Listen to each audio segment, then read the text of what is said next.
स्पष्ट शब्दों में कह देना चाहता हूं कि हमारी सभी मिलिट्री बेसिस और सारे इक्विपमेंट और सिस्टम्स ऑपरेशनल हैं. And by saying and emphatically state that all our military bases, all our systems continue to remain fully operational and ready to undertake any future missions should the need so arise.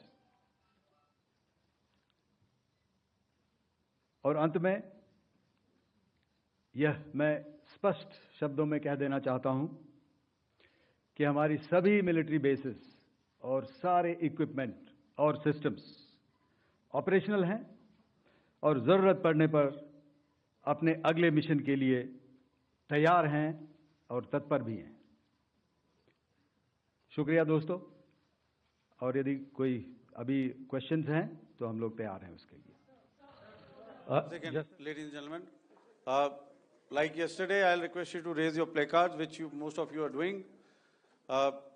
Again, repeating it, anything which is confidential in nature will not be responded to. And as you are aware, the DGMOs, all three of them, have got an important assignment after this, which you also are very well aware of. So we shall not be taking too many questions today. I started with both the ends yesterday. Today I'll start from the center, 237. 237. And I'll request you to please maintain, I'll ask you, I'll come to you. Hello. Hello sir, मैं आवाज़ आ रही मेरी? Hello sir, Madhurendra, मैं news nation से. आपके press conference के शुरू होने के ठीक पहले एक वीडियो हमने स्क्रीन पर देखा जिसमें राष्ट्रकवि रामधारी सिंह दिनकर की कृष्ण की चेतावनी की प्रमुख पंक्तियों को उद्धृत किया गया और सीधे सीधे दुश्मन को संदेश दिया गया कि याचना नहीं. मधुरेंद्र, मैं न्यूज़ नेशन से. प्रेस कॉन्फ्रेंस शुरू होने के ठीक पहले राष्ट्रकवि रामधारी सिंह दिनकर की जो कृष्ण की चेतावनी है उन पंक्तियों को सामने रखा गया और कहा गया कि याचना नहीं अब रण होगा, जीवन जय या मरण होगा. कल शिव तांडव स्त्रोत के जरिए दुश्मन को संदेश दिया गया था और आज राष्ट्रकवि रामधारी सिंह दिनकर की इन प्रमुख पंक्तियों के जरिए ये किस तरह के डिटरेंट को क्रिएट किया जा रहा है, किस तरह के मैसेज को दिया जा रहा है, इसको थोड़ा इलेबोरेट करके अगर आप बताएं तो जाहिर तौर पर ये संदेश और व्यापक तौर पर जाएगा. और एक छोटा सा सवाल मेरा यह है कि ड्रोन अटैक को लेकर जो बातें सामने निकल कर आई हैं, एक बहुत हाइप क्रिएट था टर्किश ड्रोन को लेकर, TB2 और उसके तमाम ड्रोन को लेकर.